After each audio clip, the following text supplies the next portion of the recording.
कई बार हम बहुत ज़्यादा ही अपने लाइफ को लेकर सीरियस हो जाते हैं कि जैसे ही कुछ बुरा हुआ तो हम उदास हो जाते हैं और पल भर में जब कुछ अच्छा घटित होता है तो हम खुश हो जाते हैं। हमारे विचार बहुत जल्दी ही बदल जाते हैं। हम ये नहीं सोचते कि जो कुछ घटित हुआ है वो हमारे लिए अच्छा है या बुरा। हमारे साथ घटी हर घटना का भविष्य में क्या प्रभाव पड़ेगा ये हमें खुद पता नहीं होता है। आज ये कहानी आपको कठिन परिस्थितियों में धैर्य का महत्व सिखाएगी।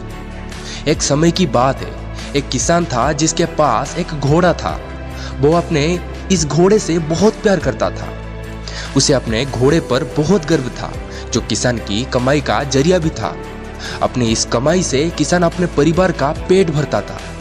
लेकिन एक दिन वो घोड़ा भाग गया।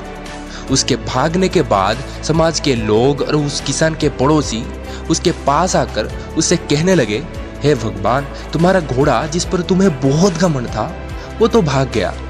उसको सांत्वना देने लगे कि उसके साथ बहुत बुरा हुआ। लेकिन किसान ने उसका जवाब बहुत ही सहजता से देते हुए कहा, हाँ, बहुत बुरा हुआ। फिर अगले दिन घोड़ा वापस आ गया। लेकिन सिर्फ घोड़ा वापस नहीं आया, बल्कि वो अपने साथ 3 जंगली घोड़े भी लाया। फिर उसके पड़ोसी उसके पास दौड़ते हुए आए और उस किसान से कहने लगे, आपका घोड़ा आ गया और अपने साथ 3 और घोड़े भी लाया है।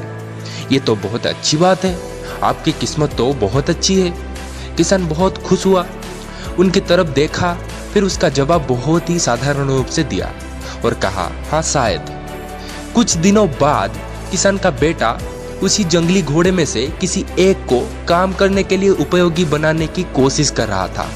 लेकिन इसी कोशिश के दौरान घोड़े ने उसे जमीन पर पटक दिया और उसका पैर बुरी तरह से टूट गया। उसके पड़ोसी उससे कहने लगे, उस पागल घोड़े ने देखो तुम्हारे बेटे के साथ ये क्या कर दिया, उसका पैर तोड़ दिया। ये तो बहुत बुरा हुआ।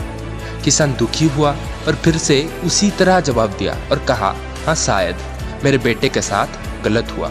अगले दिन सेना के कुछ जवान उस किसान के घर आते हैं, जो जंग छिड़ने के कारण नए जवानों की भर्ती कर रहे होते हैं। उसमें से एक जवान ने किसान के बेटे को देखा और बोला, इसका तो पैर टूटा हुआ है, हम इसे सेना में भर्ती नहीं कर सकते। और वे जवान गांव के सभी लड़कों को लेकर अपने साथ चले गए। ये जानकर उसके पड़ोसी और बाकी गांव वाले उसके पास आए और बोलने लगे, तुम्हारे बेटे को तो जवान जंग के लिए नहीं ले गए, तुम्हारी किस्मत तो बहुत ही अच्छी है। इस आखिरी बार भी किसान ने फिर से बड़ी सहजता से कहा, हाँ शायद। इस कहानी से हमें ये प्रेरणा मिलती है कि हमारे लिए चीजों को नकारात्मक ढंग से सोचने में जरा भी समय नहीं लगता है। जब भी कुछ हमारे अनुकूल नहीं होता तो हम उसे बुरा ही समझते हैं। लेकिन सच बात तो ये है कि कोई नहीं जानता कि जो हमारे साथ घटा है वो बुरा है या अच्छा।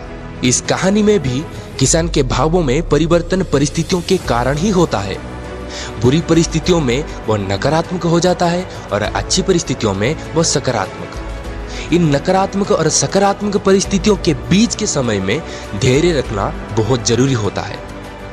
क्या आप वाकई में ये बता सकते हैं कि हमारे साथ जो घटा है वो गलत है या सही, बिना ये जाने कि भविष्य में उसका क्या प्रभाव पड़ेगा? हमारे समाज में, हमारे देश में ऐसे बहुत से महान लोग हैं जो अपने जीवन में असफल हुए, हारे, अनेक बड़ी बड़ी बीमारियों से लड़े, परंतु उन्होंने कभी भी अपना धैर्य नहीं खोया और ना ही हार माने। यही आगे चलकर बड़े प्रसिद्ध हुए, सफलता के मुकाम पर पहुंचे और महान बने। हमारे बड़े बुजुर्ग सही कहते हैं, जो होता है वो अच्छे के लिए ही होता है। अगर इस कहानी से कुछ सीखने को मिला है तो कमेंट में जरूर बताना और हमारे मेहनत के लिए शेयर, सब्सक्राइब एंड लाइक करना ना भूलें।